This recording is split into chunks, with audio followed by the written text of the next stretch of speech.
I'm Sandy, and today I thought I would bring you my November reading wrap up. I had a phenomenal November. I didn't necessarily read as many books as I had wanted to read, specifically around things like New World's November, but I loved all of the books that I did read. And so, yeah, it was a really good month. I'm really happy with what I ended up with reading in November. As far as the number of books that I ended up reading in November, I read 13, but I did not start all in November and finish reading them in November. There were several that I started in October and then just finished in November. And so out of those, 5 of them were on the 1001 book countdown. And I'm not going to talk about those ones again. And then out of that too, I also read a couple of books for New World's November. One I have talked about, one I haven't. And outside of that, I have a couple of nonfiction books and a couple of buddy reads that I went through. So I'm just going to dive right into the books that I haven't talked about yet. Very exciting. Of course, my favorite word, exciting. So the first book is actually for my book club at work. And unfortunately, I can't talk about it yet because we have not done our final check-in, which will be tomorrow, which is Thursday, which is the day this video will go live. So I won't talk about it yet. My book club for work's selections and reading timelines is not aligning with my TBR and wrap-up videos, so I'm gonna have to think about that one, how I'm gonna do that. But the book we ended up reading was TJ Klune's Under the Whispering Door, and I can't wait to talk with a group about this book tomorrow.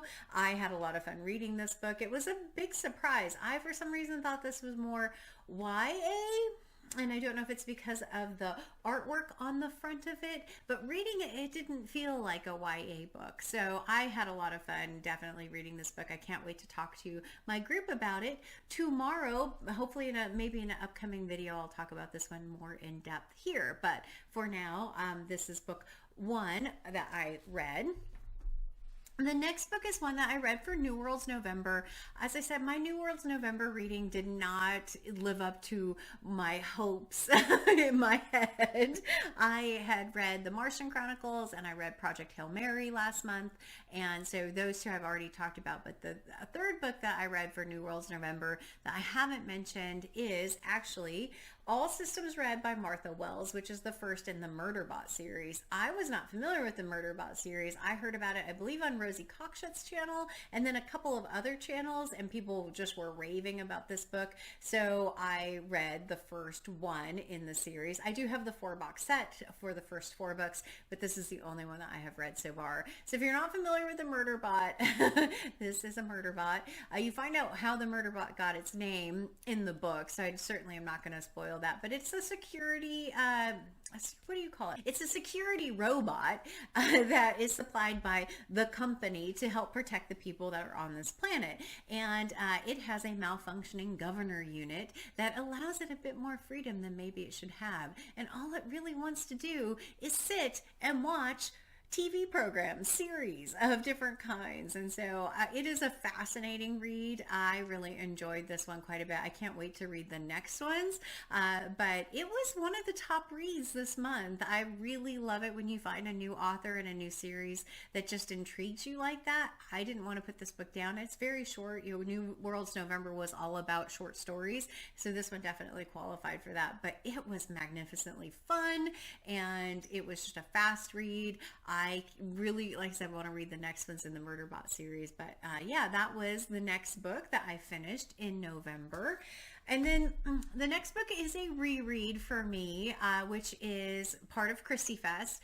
And we read Murder on the Orient Express. And so Christie Fest is hosted by Juliet at Hungry Bookworm and Lil at Lil's Vintage World, and they pick a book for every month, and this was November's pick. I had read this a number of years ago, and it is number 2 on my list of Christie's as far as my order. My number 1 is still And Then There Were None. This one has Hercule Poirot in it, and it centers on a train where they get stuck in a snowdrift and there is a murder, and Hercule Poirot knows that the killer is on board and has to try and figure out what's going on. It is a very special kind of premise to this story because everyone is, locked in a room, locked on the train and can't get off. But it's also a very kind of well-known story. There's been many, many adaptations of it. And it happens to be that when I read it the first time, I knew the premise of this book. And it is one book that if I could pick a book that I could go back and reread and not know how it ends, this would be the book. Because I still knew what was happening. It was still fascinating, but it took a little bit of like the mystery away from me because I knew the ending. And but if I could read it again and not know, I think it would be amazing. If you're not familiar with it, definitely you should read it. It is unlike any of the other Christies that I have read anyway. And it is a great example of how Hercule Poirot solves things, and the little tidbits they give you but don't give you about who the murderer is or is not is really good in this book. There's also some characters in this book that you love to hate, some that are just fascinating. As I said, there's been multiple adaptations. I've heard the Kenneth Branagh one is horrible. I started watching the one from, I believe, 1974, but didn't finish it. Just got busy doing some other things. But yeah, Murder on the Orient Express is the next book that I finished. So glad I got to do that as a reread.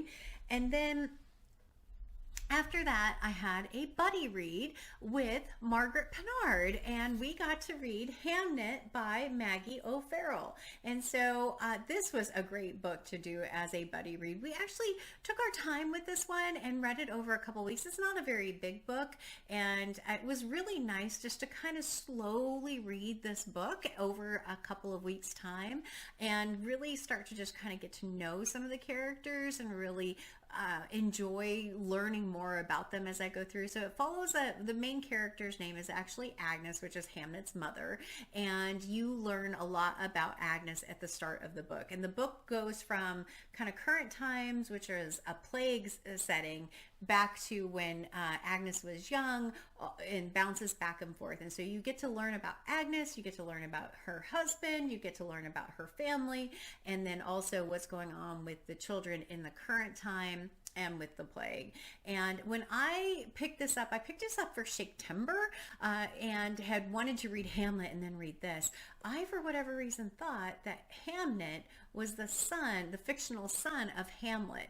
And so when I was reading it, that's kind of how I was going through it, but that isn't necessarily the case. So for me, there was a big twist at the end where I don't think Margaret had as big of a twist at the end as I did, but I really enjoyed this book quite a bit. It is, heartbreaking at times. It didn't impact me in the way of like Where the Red Fern Grows did, or a book like that where I was crying while reading it, but there were sections that definitely pull at your heartstrings a little bit, and it was an absolutely fantastic book to read with Margaret, because she has so much history with Shakespeare and with Hamlet, and so she had a slightly different perspective, I think, on some things because she has such a good background in Shakespeare. So I really enjoyed reading this. So thank you, Margaret. If you're watching this, I really enjoyed our buddy read, and I got to do a Zoom call and talk with Margaret about the book and pretty much everything else, which is really fun.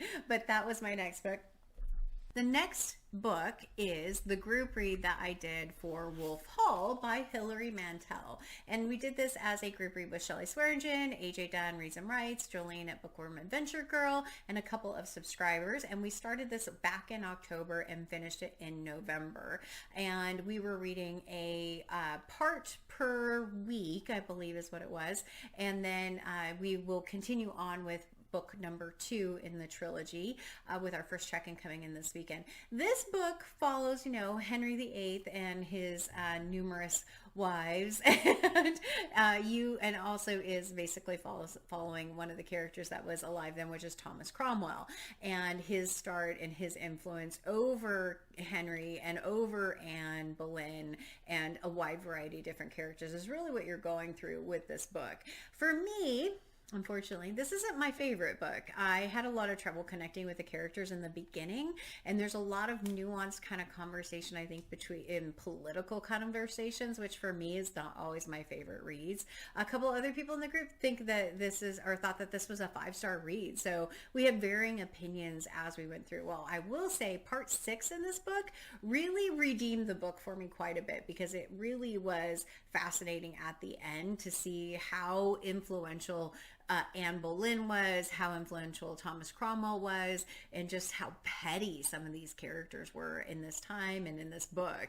And so I am excited to read Bring Up the Bodies, because I've heard it's actually better than Wolf Hall. And given that this was a reread, there were shockingly few details that stuck with me from the original read, which is usually a good indicator that it wasn't my favorite book.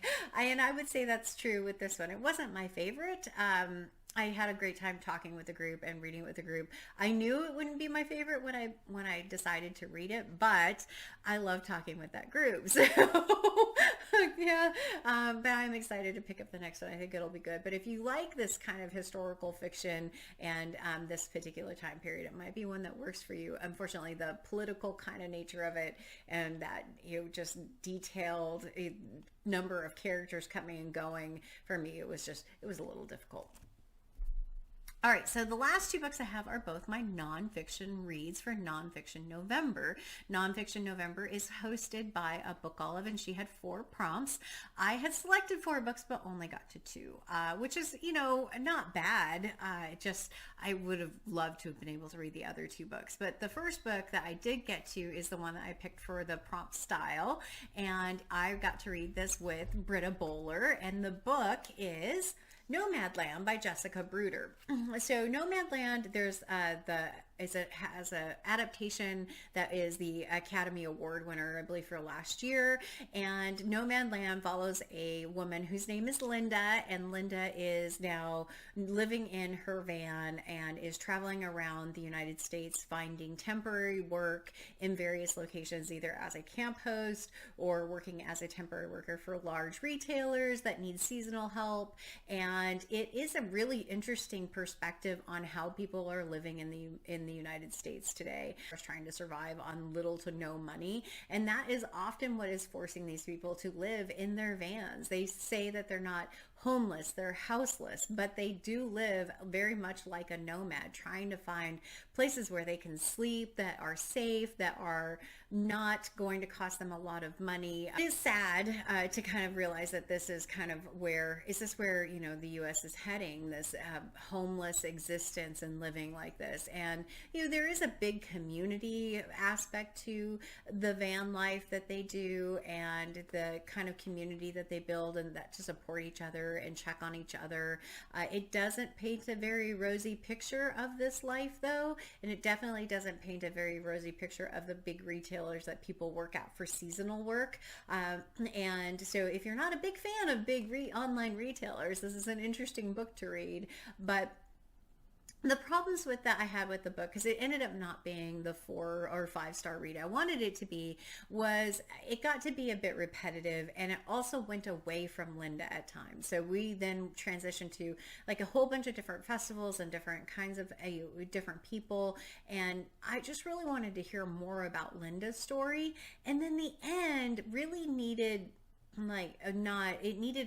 another perspective at the end. So you find out kind of what Linda's not end, but close to her end of her story is. Not that she was, failing in health or anything like that, but you kind of, what she was always working towards, you find that out towards the book, at the end of the book, and what kind of she ended up, which was a little bit more rosy than I think the actual nomad picture really is. And so what I felt like it needed was that counter perspective, the perspective of the people who aren't making it, the people who are really struggling in this, and what happens to them.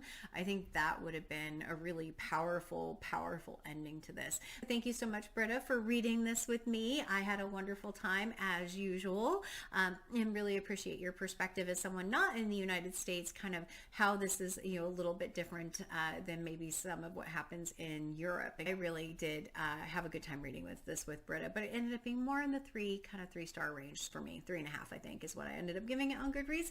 But Nomadland.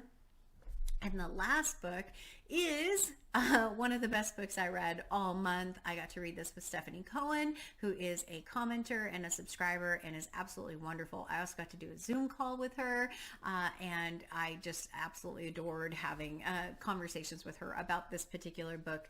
And the book was a recommendation by Britta Bohler, and it was Everybody, a Book About Freedom by Olivia Laing. I selected this for treatment as far as the prompts go, and it fit very, very well in treatment because it is all about treating the body and how different things impact the body and about how different people approach treatments of the body. And so what I had thought it was going to be is more around the female body and being kind of a book about that, and it ended up not being that. There were some aspects of that, but the first part of it is really about two different people and how they approach treatments for disease or problems that they were having, where one went a very, very radical route and was doing a double mastectomy and far more than they advised her to do. And then the other one who couldn't afford treatment and couldn't afford to be maybe having some of those treatments, and how she approached it and how it impacted her. And both of those two women at the start of this actually also happen to be writers, which are Kathy Acker and Susan Sontag. And so it also talks about Freud. It talks about William Reich and how he built a machine where if you could close yourself off in this, kind of in this steel box and have peace and quiet and solitude, that you could heal yourself just by focusing on that. And so eventually he ended up being criticized for that quite a bit. He also kind of lost his mind towards the end of his life and talked about ray guns and aliens and things like that. But there's also a section here about prisons and how prisons and cells impact you and impact your body. There's a section in there about civil rights and about movements and things like that and how it can impact you. There's a great piece on Nina Simone. If you're not familiar with Nina Simone, she is a fantastic singer. If you're not familiar with her music and you like blues, she is magnificent. And so, but there's a great there about her in this book. And they talk about the Marquis de Sade and about how the thoughts around how what he was writing was really more based because he was mad in prison. Still doesn't really make me want to go read more of the Marquis de Sade, but okay. But there is one quote in this book that is really wonderful, and it does talk about a little bit of Reich's idea about that box that you can live in, or that box that you can go and get treated in. And so it says, in regards to Reich, the biggest mistake he made was to think you can isolate yourself from the outside world. You can't. Our past stays with us, embedded in our bodies, and we live, whether we like it or not, in the object world, sharing the resources of reality with billions of other things. There is no steel-lined box that can protect you from the grid of forces that limits in tangible and tormenting ways what each private body is allowed to do or be.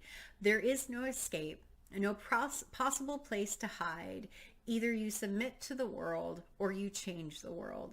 It was Reich who taught me that. And I just love that quote so much. It's one of the ones that I have read it several times in this book.